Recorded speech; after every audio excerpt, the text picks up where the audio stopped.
제가 볼 때마다 가슴이 찡하고 아린 풍경이 있어요. 허리가 굽은 노모의 모습을 볼 때입니다.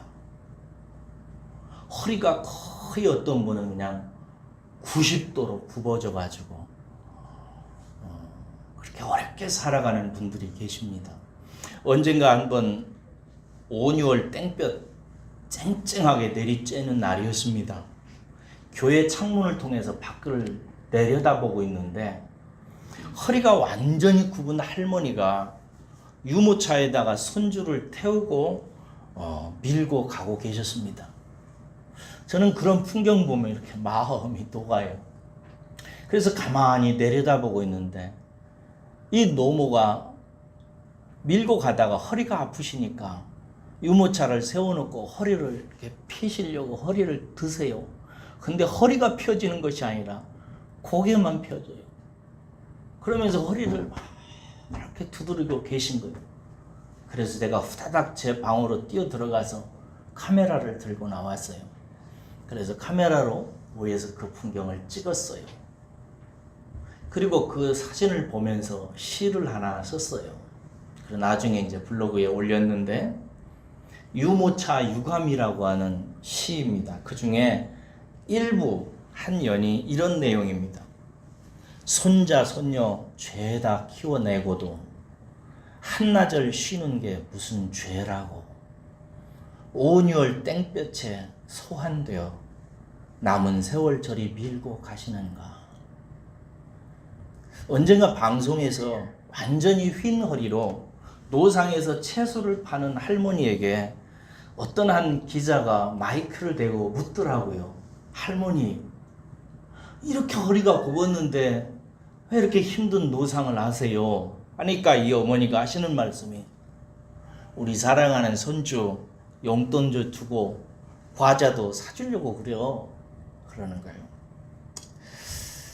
그런 모습을 보면 제 가슴이 아파요. 왜냐하면 우리 어머니도 허리가 그렇게 완전히 휘신 채로 살다가 천국에 가셨거든요. 그래서 그런 어머니를 보는 게 사실은 좀 싫습니다. 좀 처참하다는 생각이 들어요.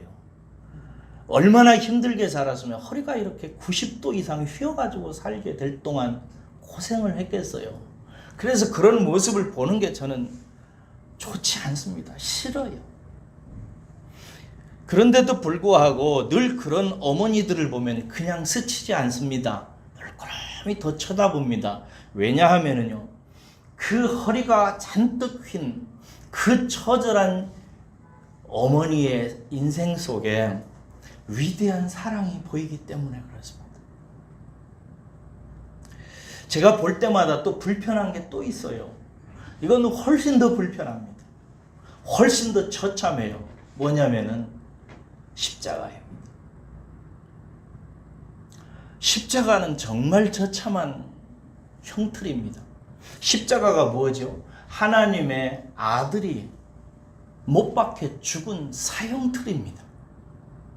머리에 가시 면류관을 쓰고 손과 발에 대못이 박히고 옆구리는 창에 찔리고 온몸에서 물과 피가 줄줄줄 흘러내리면서 죽었던 우리가 믿는 세상적으로 말하면 기독교의 교주인 예수님이 십자가에 달려 죽은 사형틀이 그것입니다. 그 이유에 대해서 성경은 그 예수님이 저주를 받았다고 얘기합니다. 무슨 죄가 있어서 그분이 저주를 받았을까요? 그분이 무슨 도둑질을 했나요? 아니면 남의 멱살을 잡고 싸웠나요?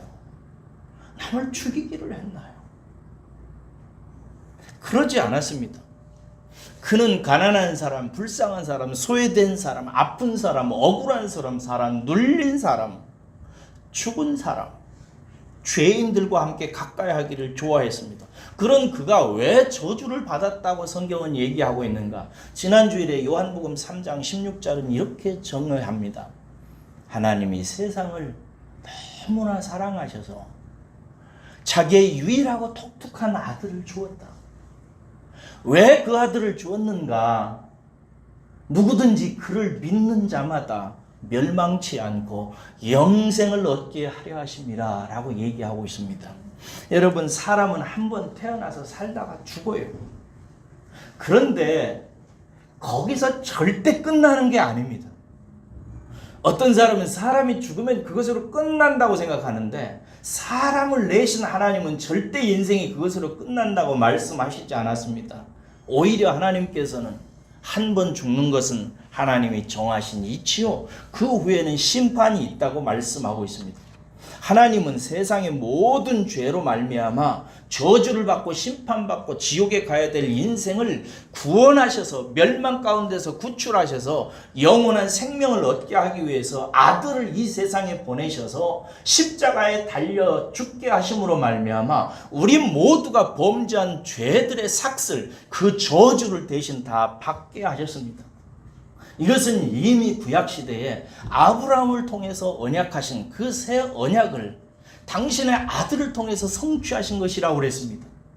하나님께서는 이 세상에 살고 있는 저와 여러분들의 죄를 당신의 아들을 통해서 다 대속하게 하시고 그에게 우리를 향한 저주를 다 퍼부으심으로 말미암아 우리를 멸망에서부터 구원하시겠노라고 구약시대부터 예언하셨고 약속하셨습니다.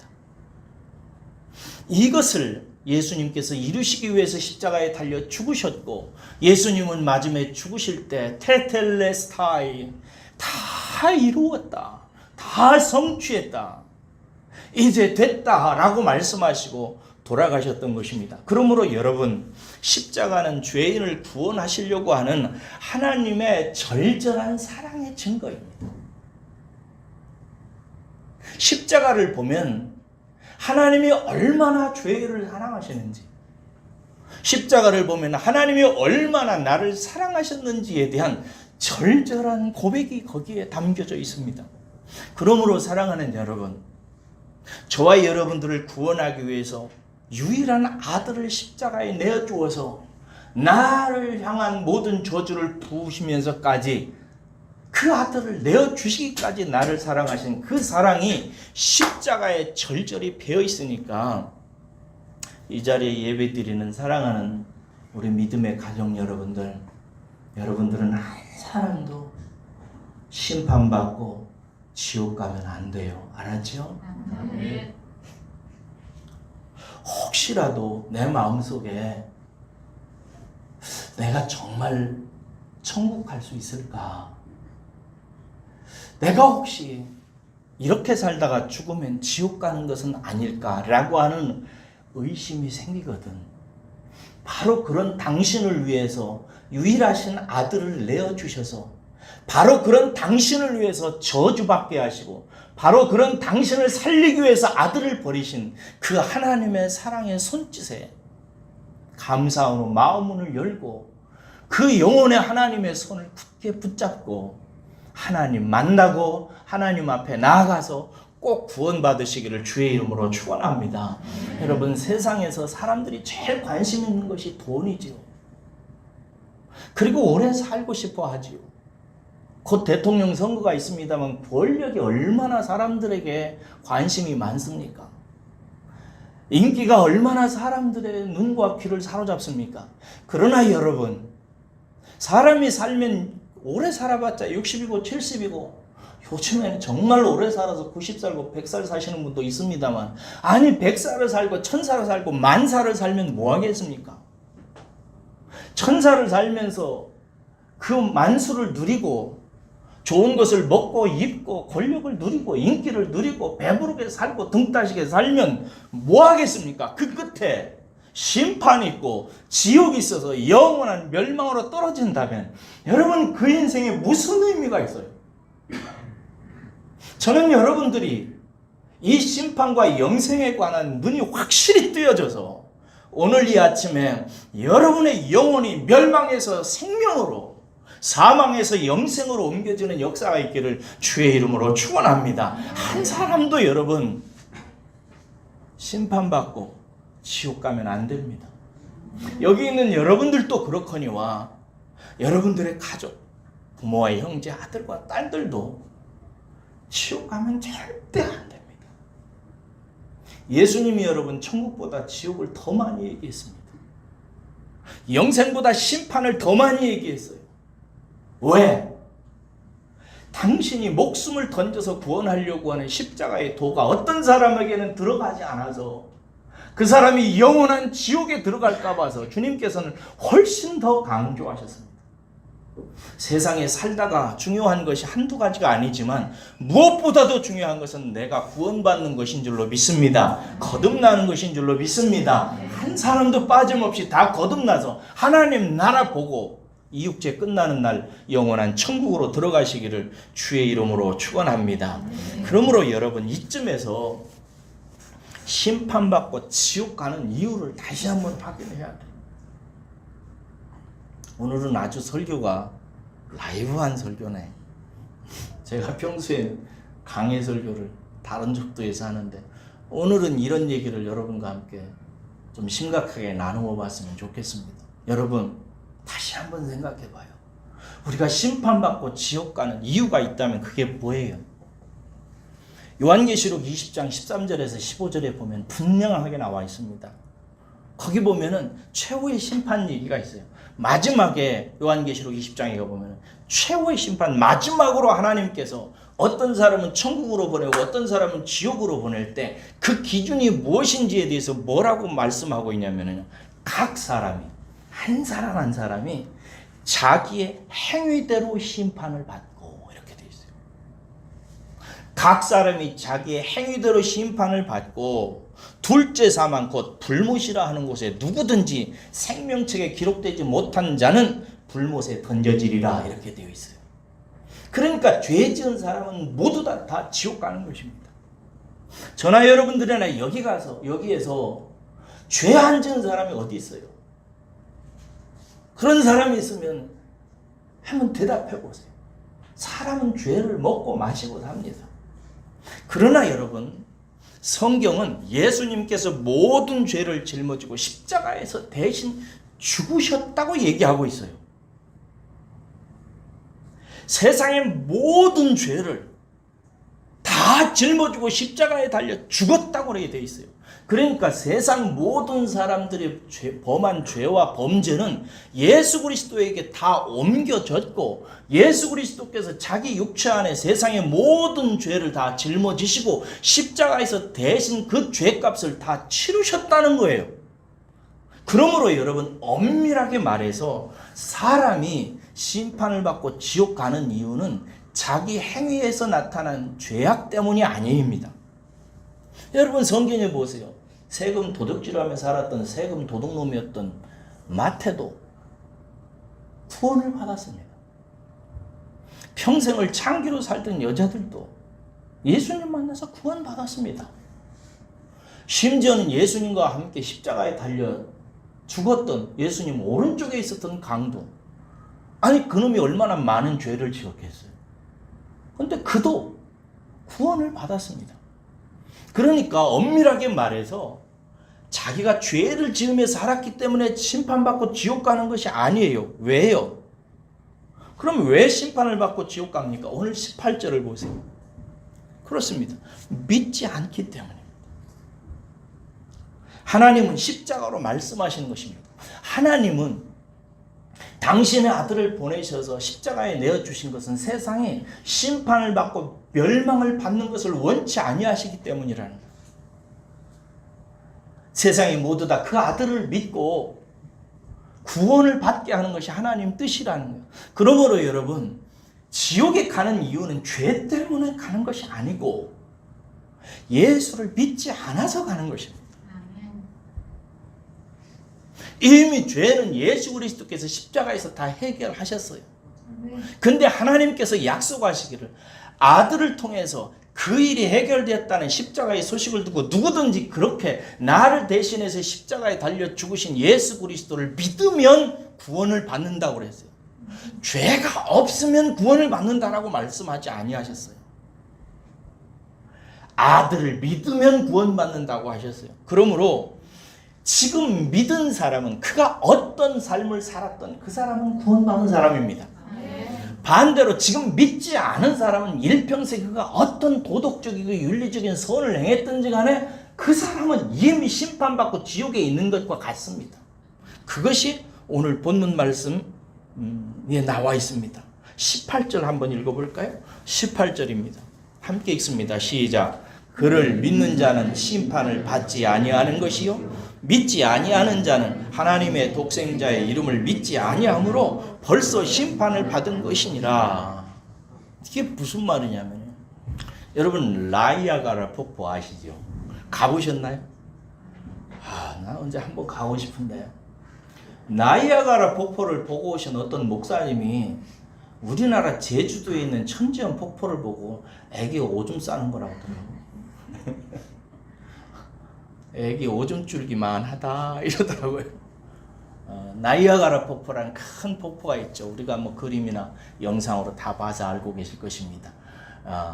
미국과 캐나다를 접하고 대략 한 34km 상류로부터 흘러내려온 물들이 모여져 가지고 671m의 폭을 가지고 55m의 깊이로 내리 쏟아붓는 폭포입니다. 여기에 휩쓸려 가지고 쓰러져 내려가면 살 수 있을까요, 없을까요? 늘 사람들은 모험을 좋아해요. 언젠가 어떤 사람이, 어떤 모험가들이 거기에 조그만 배를 가지고 그 상류 쪽 폭포 라인 위쪽에서 이렇게 거기를 건너가는 도전을 했습니다.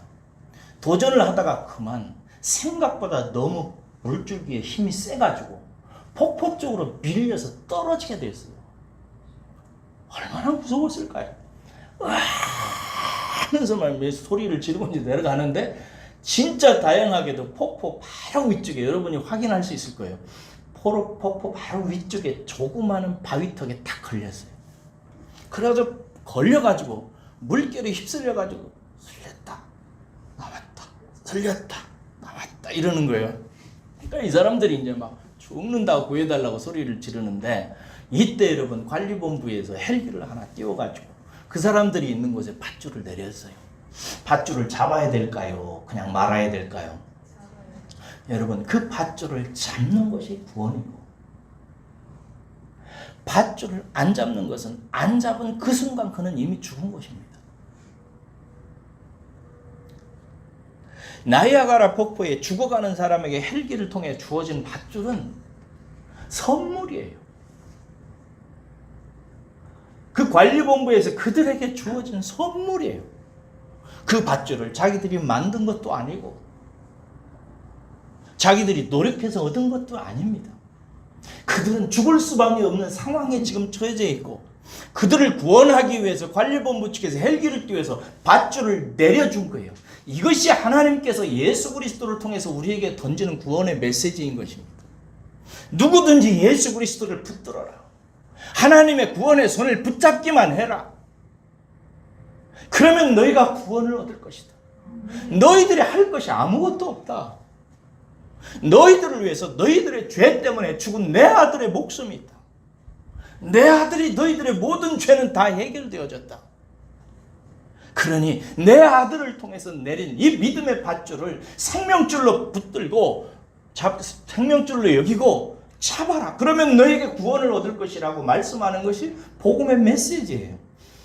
에베소서 2장 8절에 이런 말씀이 있어요. 너희는 그 은혜에 의하여 믿음으로 말미암아 구원을 받았으니 이것은 너에게서 난 것이 아니요 하나님의 선물이라. 죄 가운데서 고생하고 수고하고 죽다 나중에 살다가 죽어서 지옥에 가는 영혼들을 하나님께서 불쌍히 여겨주셔서 그들에게 주신 선물이 예수 그리스도의 십자가입니다. 선물이에요.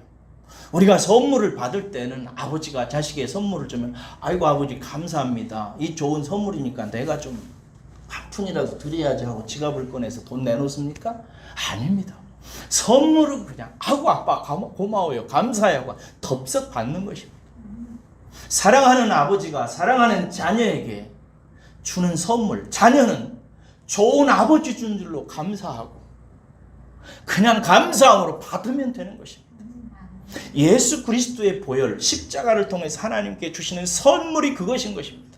하나님은 세상에서 죄 가운데 살다가 고생하다가 살다가 영원한 심판으로 떨어져가는 인생들을 슬퍼하십니다. 아파하세요. 괴로워하십니다. 불쌍히 여기세요. 그래서 그들을 위해서 하나님은 선물을 주시기를 원하신 것입니다. 그래서 그냥 누구든지 나를 위해서 십자가에 달려 죽으신 예수님이 나를 구원하신 구세주, 세이비어,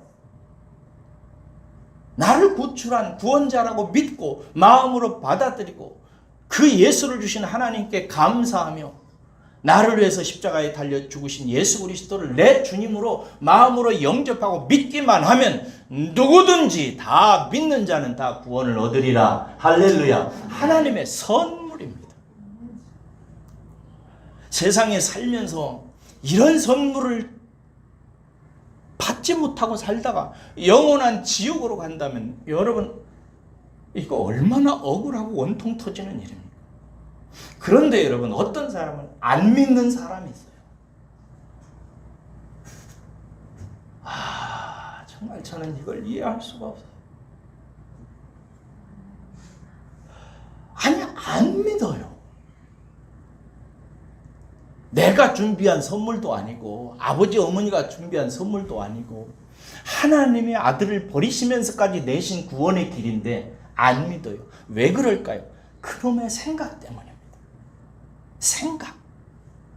어떤 사람은 천국 그런 게 어디 있어? 지옥 그런 게 어디 있어? 라고 생각합니다. 여러분 생각이 맞은 것이 여러분 인생에 몇 개나 돼요? 여러분 인생 지금까지 경영하고 살아오면서 여러분 생각대로 된 게 몇 개나 돼요? 그런데 여러분의 인생의 운명에 관한 것을 여러분의 생각을 따라 결정할래요? 아니면 하나님께서 주신 성경 말씀 진리를 따라 결정할래요? 근데 어떤 사람은 자기 생각을 따라 결정해요. 아이고 죽으면 그만이지 뭐. 땅에 들어가면 끝이야. 아니 어떻게 그런 생각에 자기의 영원한 영적 생명을 결정짓도록 하는 기준으로 삼을까요? 또 어떤 사람은 자기가 의롭다고 생각해요. 자기는 죄가 없대요. 설마 그런 사람은 없을 것 같은데 전도하다 보면 그런 사람이 또 있어요. 나는 지옥 안 간대. 여러분은 그런 자기 자신에 대한 평가를 내리시지는 않을 줄로 믿습니다. 그렇죠? 사람은 다 죄인이에요. 제가 오죽하면 허구한 날 저를 보고 저에게 죄 짱아찌라고 하겠습니까? 저는 목사인 지금 저도 죄 짱아찌입니다. 그냥 죄를 먹고 마시고 사는 사람이에요. 그렇다고 이상한 눈으로 쳐다보지 마세요. 그렇게 죄와 가깝습니다. 어떤 사람은 선을 악으로 덮을 수 있다고 생각하는 사람. 이게 이제 불교도들이 그렇게 많이 하더라고요. 자기가 나쁜 짓을 많이 하고 죄악을 많이 범한 건 사실이래요. 그런데 그것을 앞으로 선행으로 덮겠대요. 여러분 그게 됩니까? 여기 컵 속에 물이 들어있으니까 물컵이잖아요. 그렇죠? 여기다 설탕 한 스푼 넣으면 무슨 물이라고 그래요? 설탕물이라고 합니다. 대부분은 물인데 그 속에 아주 일부만 설탕이 들어있는데도 설탕물이라고 합니다. 여기에 소금 하나 떨어뜨리면 이 물은 무슨 물이에요? 소금물이에요. 99가지 의가 있어도 한 가지 불의가 있으면 하나님 앞에 못 섭니다. 하나님은 거룩하신 분이에요. 흠과 티가 없는 분이십니다. 그분의 나라에는 결코 죄인이 들어갈 수 없어요. 그래서 사람들은 자기의 생각을 따라서 뭐 천국이 있겠어, 지옥이 있겠어, 나는 의로워, 나는 선한 일을 앞으로 많이 해서 그렇게 할 거야 라고 생각합니다. 그리고 그런 길을 갑니다. 그런데 잠언 14장과 16장에는 이런 말씀이 있어요. 어떤 길은 사람이 보기에 바르나 필경은 사망의 길이니라. 이렇게 돼 있어요. 어떤 사람은 생각하기를 이것은 정말 좋은 길이야 라고 생각하고 가는데 필경은 반드시 끝내 종국에는 사망으로 끝난다는 것입니다. 이것이 하나님이 우리에게 하시는 말씀이에요.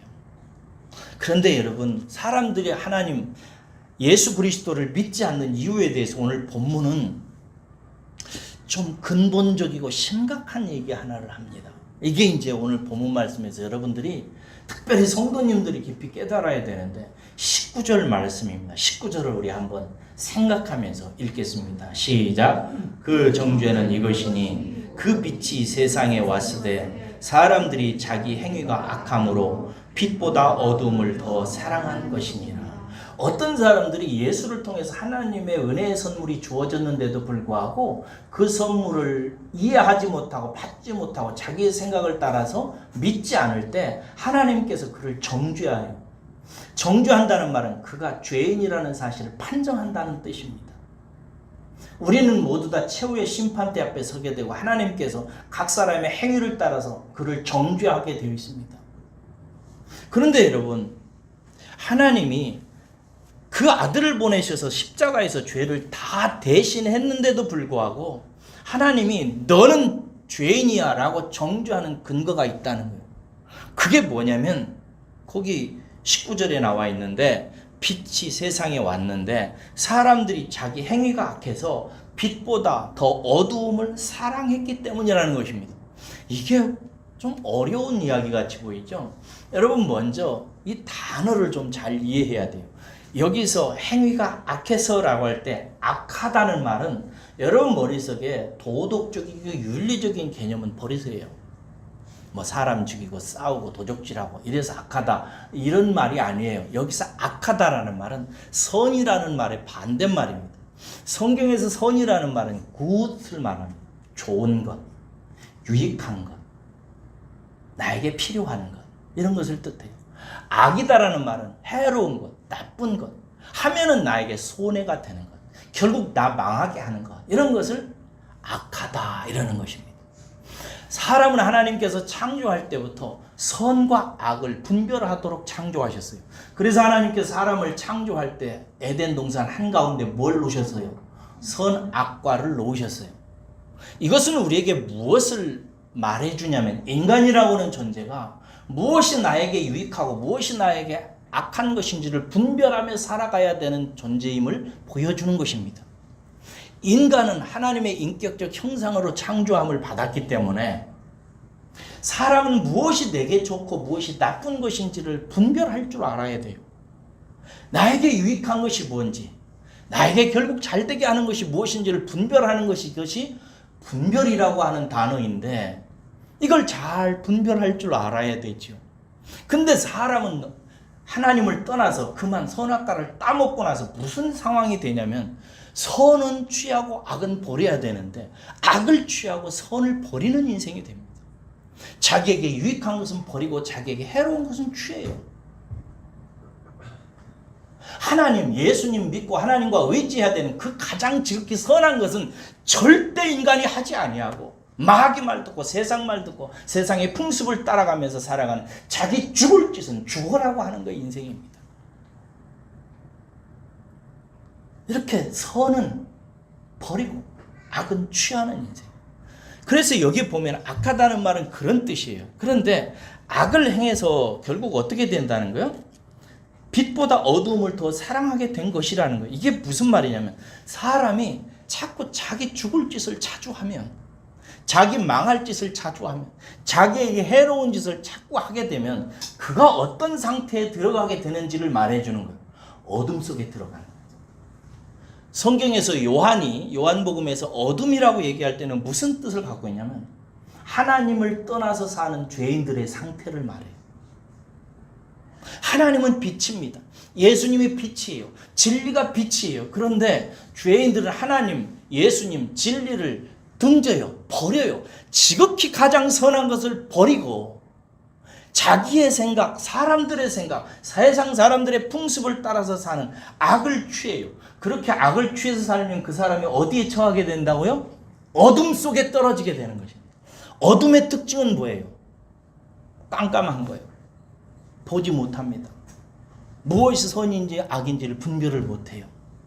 사랑하는 여러분, 저와 여러분들이 그런 존재라는 사실을 깨달으시기를 주의 이름으로 축원합니다. 내가 그렇게 살아가고 있다는 사실을 이해하고 깨달아야 되는데 성령께서 그렇게 해주시기를 바랍니다. 이게 무슨 의미인지 좀 더 생각해 보십시다, 여러분. 여러분 요즘에 제가 얼마 전에 리포트를 읽었는데 아동 심리학자들이나 아동 교육가들이 요즘에 아이들의 정서를 가장 해치는 두 가지를 얘기하더라고요. 이게 악한 거예요, 아이들에게. 그게 뭐냐면 첫 번째는 컴퓨터 게임이라고. 게임이 얼마나 아이들의 정서를 망치게 해놓는지를 얘기해 놓은 거예요. 두 번째는 포르노. 포르노가 뭔지 알죠? 지난주에는 또 어떤 놈의 자석이 그 아동 포르노를 또 잔뜩 가지고 있다가 발견돼가지고 잡혀들어 그러더라고요. 이 두 가지, 게임과 포르노가 요즘 청소년들, 젊은이들 영혼과 정서를 부수어 놓는 가장 주범이라고. 이거 인류가 해결해야 되는데 심각하다고 얘기하는 거예요. 왜 이게 심각한가? 게임은요, 현실의 감각을 잃어버리게 하는 거예요. 게임은 가상세계에서 노는 것이고 가상을 실제로라고 생각하기 쉬워요. 그래서 실제 삶 속에서도 자기의 정신은 가상 속에서 있는 거예요. 끊임없이 그 속에서 있어요. 실제 밥을 먹어도 머릿속은 가상에 들어가 있고요. 직장에서 생활을 해서 게임에 중독된 사람은 가상 속에 들어가 있고요. 그렇습니다. 그래서 현실의 문제, 지금 우리가 해결해야 되고 우리가 이해하고 파악해야 되는 문제에 대해서 피상적인 이해를 갖게 한다는, 그래서 악하다 이거예요. 두 번째, 포르노는 진짜 사랑을 못하게 한다는 것입니다. 여기 있는 청소년 여러분, 포르노 해결하세요? 아무것처럼 표정 짓지 말고 해결하셔야 됩니다. 왜냐하면 그 속에 빠져 들어가면 진짜 사랑을 못해요. 상대방을 성적 대상으로 봐요. 목사님이 어떻게 아냐고? 저도 봐서 알아요. 진정으로 인격적인 존재로, 영적인 존재로, 내 반려자로, 내 인생의 사랑으로 상대방을 보는 눈을 자꾸 잃어버리고요. 육체로 보기 시작하고 성적 대상으로 보기 시작해요. 그래서 참 사랑을 못해요. 이게 심각한 문제라고 하더라고요. 여러분, 그런데 이 악한 행위를 계속하면 이게 악한 거잖아요. 나에게 해로운 거잖아요. 해봤자 좋을 게 뭐가 있어요. 해로운 거예요. 그런데 이것을 계속하면 놀라운 세계에 빠져들게 되는데 빛보다 어두움을 더 사랑하게 된다는 것입니다. 그 사람이 자꾸 어두운 세계에 처하게 돼요. 그리고 자기 자신은 저 어두운 세계에 있어서 세상의 선과 악이 무엇인지를 분별하는 능력이 아예 마비되어져 가기 시작하는 거예요. 여기서 빛보다 어둠을 더 사랑한다는 말 중에서 진짜 중요한 말이 있습니다. 더라는 단어입니다. more, 더라는 말을 유념해야 됩니다. 이 말은 그의 정서적 우선순위가 빛보다 어두움을 우선순위로 삼는다는 거예요. 빛을 싫어하거나 빛을 인정하지 않는다는 얘기가 아니에요. 빛의 세계가 있다는 것도 알고 인정도 해요. 그런데 실제는 무엇을 더 좋아하고 사랑한다고요? 어두움을 사랑하는. 여러분, 그렇게 게임하고 포르노에 빠지는 아이가 공부의 가치를 모르는 게 아니에요. 어머니의 사랑을 모르는 것도 아니고 자기의 장래가 어떻게 앞으로 온다는 것을 모르는 것도 아니에요. 다 알아요. 그러나 이 악에 계속해서 있는 사람은, 이 아들은 다른 것보다 어두움을 더 사랑하기 시작하고 어두움에 더 익숙해져 가기 시작하고, 이것이 문제인 것입니다. 이렇게 어둠에 익숙한 사람은 빛을 미워하고 빛으로 안 나옵니다. 한 가지만 봐도 뻔하죠. 집에서 게임하고 엉뚱한 짓을 하는 아들 보고 밖으로 좀 나와라 이러면 나와요, 안 나와요? 안 나와요. 혼자 있기를 좋아해요. 여러분, 하나님께서 사람을 지으실 때 공동체로 지으셨습니다. 믿습니까? 공동체로 지으셨습니다. 하나님도 성부, 성자, 성령이기 때문에, 세 분이기 때문에 사람도 공동체로 살게 했어요. 근데 여러분, 악에 좋아해가지고 익숙해져가지고 어둠 속에 거하기 시작하면 공동체성을 잃어가기 시작합니다. 혼자죠. 그만치 그가 익숙해져 간 거죠. 여기 보면 악을 행하는 자마다 빛을 미워하여 빛으로 오지 아니하나니 이는 그 행위가 드러날까 하며, 여기서 미워하다라고 하는 단어는요, 이런 뜻이에요. 더 사랑하지 않는다라는 뜻이에요.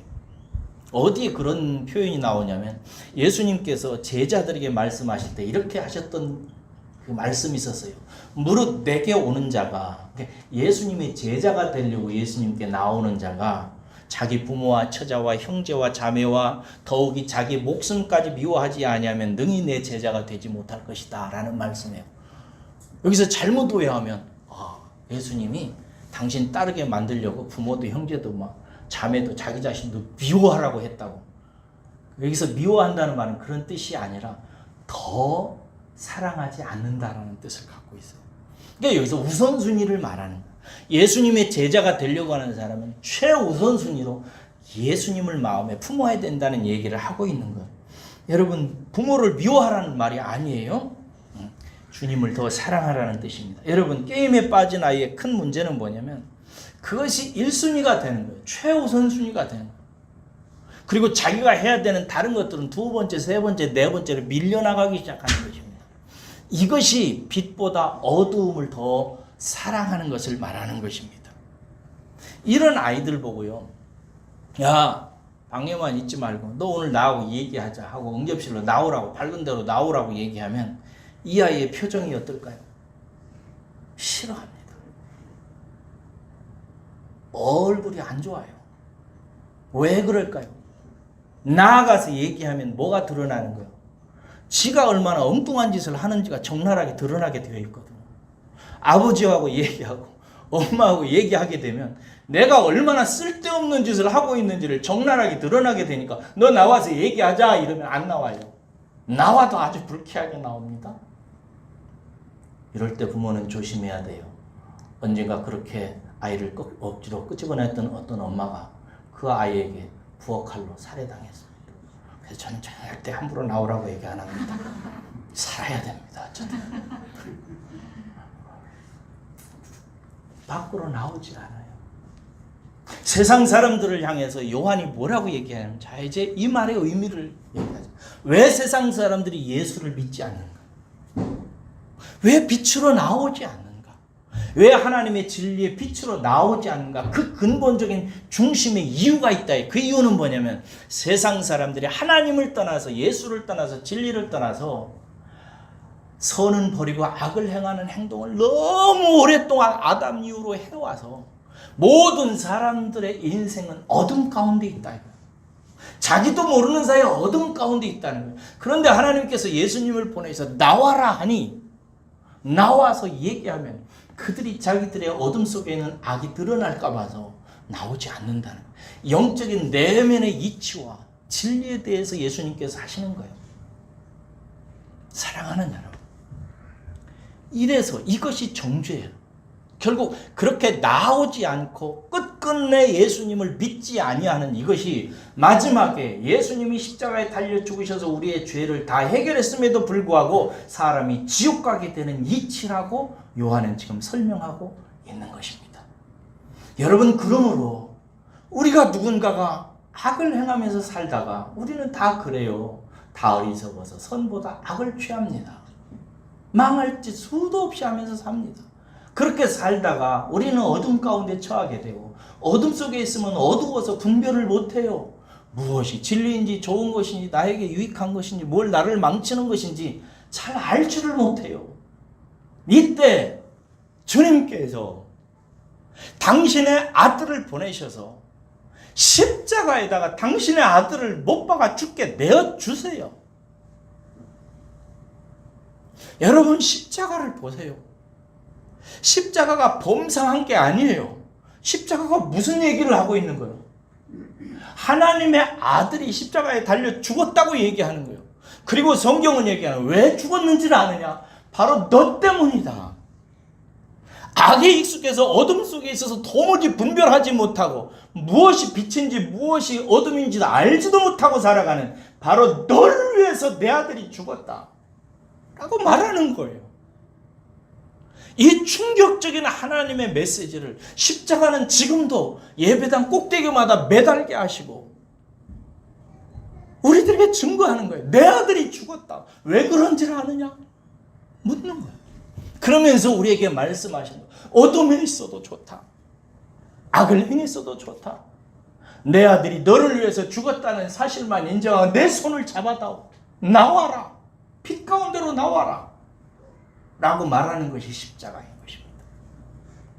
그러므로 십자가를 제가 싫어하는 이유가 있다면 너무 처참하기 때문이에요.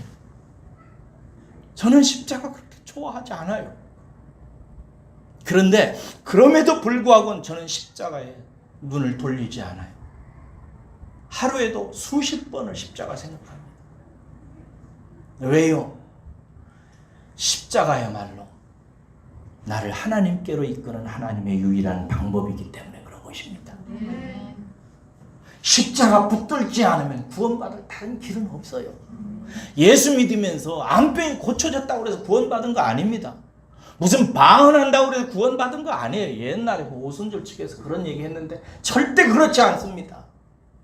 무슨 환상을 보았다고, 꿈을 보았다고, 이적을 경험했다고, 자기가 귀신을 쫓아냈다고 어림도 없습니다. 어떤 것으로도 우리의 죄는 씻어지지 아니하고 어떤 것으로도 하나님께서 우리를 의롭다고 하지 아니하십니다. 오직 십자가의 복음 하나입니다.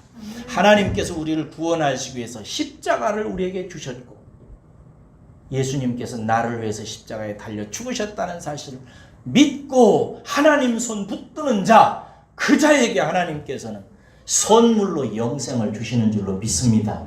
그러므로 지혜로운 사람은 21절 같이 합니다. 21절 읽겠습니다. 21절입니다. 시작. 진리를 따르는 자는 빛으로 오나니 이는 그 행위가 하나님 안에서 행한 것이 나타내려 함이라 하시니라. 진리를 따르는 자는 무엇으로 나온다고요? 빛으로 나옵니다. 빛으로 나옵니다. 성도들도 마찬가지입니다. 신앙생활 잘하는 사람은 항상 빛으로 나옵니다. 예배하기 좋아하고 기도하기 좋아하고 찬송하기 좋아합니다. 왜? 기도하고 찬송하고 예배하는 것이 빛이신 그리스도를 통해서 하나님께 나아가는 일이기 때문에 그런 것입니다.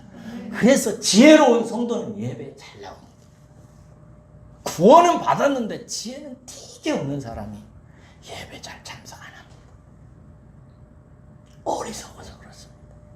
여러분들은 자꾸 빛으로 나오시고 오늘 이 아침에도 이렇게 빛으로 나오신 여러분들 하나님께서 얼마나 기뻐하시는지 모릅니다. 참 잘 나오셨습니다. 하나님께서 기뻐하십니다.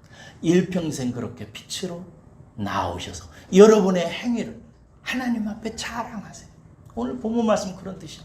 하나님 나 예배 드리러 빛으로 나왔으니까 잘했죠. 찬송하러 나왔으니까 하나님 기쁘시죠. 하나님 기도하니까 저 사랑스럽죠. 제게 은혜 주세요. 이렇게 나온다는 거예요. 지혜로운 사람.